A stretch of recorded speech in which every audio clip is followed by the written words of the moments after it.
आज मैं आप लोगों के साथ में एक नई वैकेंसी के बारे में बात करने वाला हूँ। तो यहाँ पर पोस्ट ऑफिस की तरफ से आप लोगों के लिए बहुत ही अच्छी वैकेंसी निकल कर आ रही है और ये जो वैकेंसी है, ये वैकेंसी ग्रामीण डाक सेवक के लिए आ रही है। जैसे कि आप लोग जानते हैं कि पोस्ट ऑफिस हर साल ग्रामीण डाक सेवा के लिए वैकेंसीज को निकालती हैं। उसी प्रकार इस साल भी 2025 के स्टार्टिंग में आपके लिए ये जीडीएस की भर्ती निकाली गई है। दोस्तों, इस जीडीएस की भर्ती में हम पूरी डिटेल्स को जानेंगे कि जो किस किस जो पदों के लिए यहाँ पर वैकेंसी निकाली गई है, उसकी क्या प्रोसेस रहेगी, कैसे एग्जाम रहेगा, क्या आपको एग्जाम देना होगा, क्या एप्लीकेशन फीस रहेगी और क्या इनका लास्ट डेट रहेगा, क्या क्राइटेरिया है और भी सारी चीज हम लोग डिटेल्स में यहाँ पर जानेंगे। तो दोस्तों, सबसे पहले हम यहाँ पे जान लें कि यहाँ पे जो पोस्ट हैं, आपको इन कुछ पोस्टों के लिए यहाँ पर जो है कि ग्रामीण डाक सेवा के लिए यहाँ पर हायरिंग हो रही है। जैसे कि पहला ब्रांच पोस्ट मास्टर, दूसरा है असिस्टेंट ब्रांच पोस्ट मास्टर और दूसरा है डाक सेवक। इन तीन पोस्टों के लिए यहाँ पर हायरिंग हो रही है। बाकी हम आगे जानेंगे आगे क्या क्या बातें हैं यहाँ पर। दोस्तों, सबसे पहले हम जान लेते हैं कि यहाँ पर जो रजिस्ट्रेशन है वो कब तक ओपन रहेगा। तो यहाँ पर जो आपका रजिस्ट्रेशन का जो डेट है वो आपका 10 फरवरी से स्टार्ट होगा और आपका 3 मार्च तक ये आप यहाँ पे अप्लाई कर सकते हैं आप लोग। उसके बाद कोई भी एप्लीकेशन नहीं लिया जाएगा और यहाँ की पोर्टल से आप अप्लाई नहीं कर सकते हैं। उसके बाद यदि आपके एप्लीकेशन में कोई गलती हो गई है तो गलती के सुधार के लिए आप लोगों को 2 दिन दिए जाएंगे, जो कि 6 मार्च से 8 मार्च तक रहेंगे।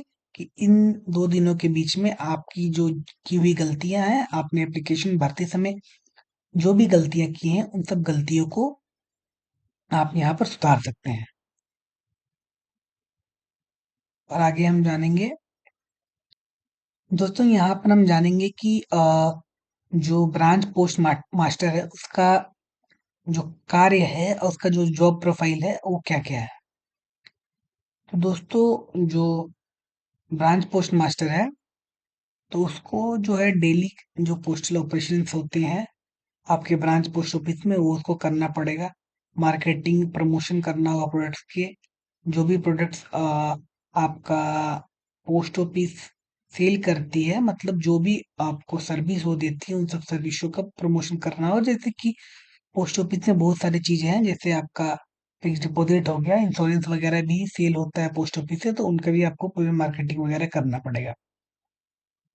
और असिस्टेंट जो ब्रांच पोस्ट मास्टर है तो उसके लिए आपको है कि उनका भी है जो सेल ऑफ स्टैम्प ड्यूटी, इन सब का डिलीवरी करना होगा, ड्रॉप से डिलीवरी देना होगा आपको। और भी पोस्टल ऑपरेशंस में आपको साथ देना होगा। सेम मार्केटिंग एंड प्रमोशंस इसमें भी आपको स- साथ देना होगा। आपको जो कार्य दिए जाएंगे एमओआईपीओ से, वो आपको करना होगा। डाक सेवक जो है उनका जनरली जो डाक सेवक होते हैं तो उनका काम होता है जो भी पार्सल्स आ रहे हैं, जो भी लेटर्स आ रहे हैं उनको रिसीव करना, डिस्पैच करना, वो उनका काम होता है। जो जनरली हम लोग पोस्ट ऑफिस में जो हम लोग के यहाँ घर में चिट्ठी पहुंचाने आते हैं तो उनका ये काम होता है। दोस्तों, यहाँ पर हम जानेंगे आपका कि आपको क्या यहाँ पे अलाउंसेस दिए जाएंगे। सो वो यहाँ पर हम लोग देख लेते हैं। तो जो यहाँ पे बीपीएम है उनके लिए जो यहाँ पर सैलरी है वो आपका 12 से 29 हजार के बीच में रहेगा।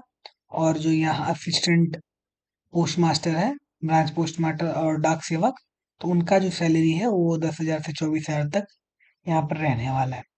तो इस जॉब के लिए जो एज लिमिट रखी गई है वो एज लिमिट मिनिमम 18 और मैक्सिमम जो है वो 40 ईयर्स रखी गई है यहाँ पर।